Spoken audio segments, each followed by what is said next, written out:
Bom, o que vocês vão precisar? Água. Não precisa ser muito. Uma mamadeira.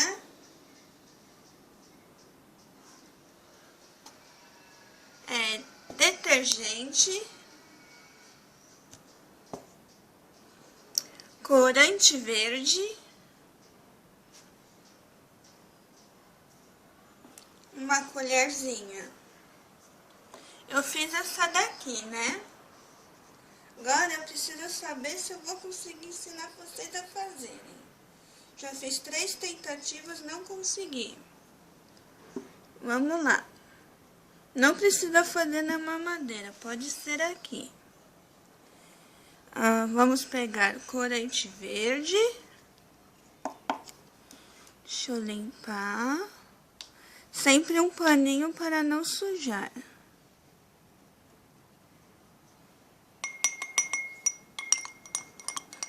Aqui. Opa. Tá bem clarinho. Pronto. E o detergente.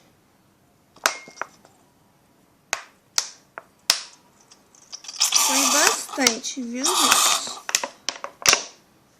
Não sei se vai ficar igual. Mas vamos lá. Agora, misturou, você coloca na mamadeira.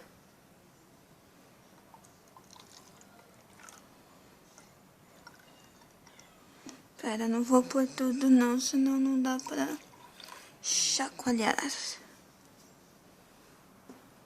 Aí, se a mamadeira for grande, melhor ainda. Prontinho. Não sei se ficou da mesma cor. Olha lá. Vou pôr mais um pouquinho de água.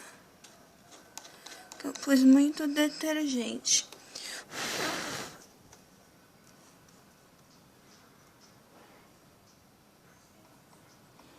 Pronto. Não sei se ficou igual, mas você tenta fazer aí do seu jeito. É que eu pus muito detergente. Mas tá bom. Só pra vocês verem como é que se faz. Não tá igual. Era pra sair igual. Bom, eu espero que vocês tenham gostado.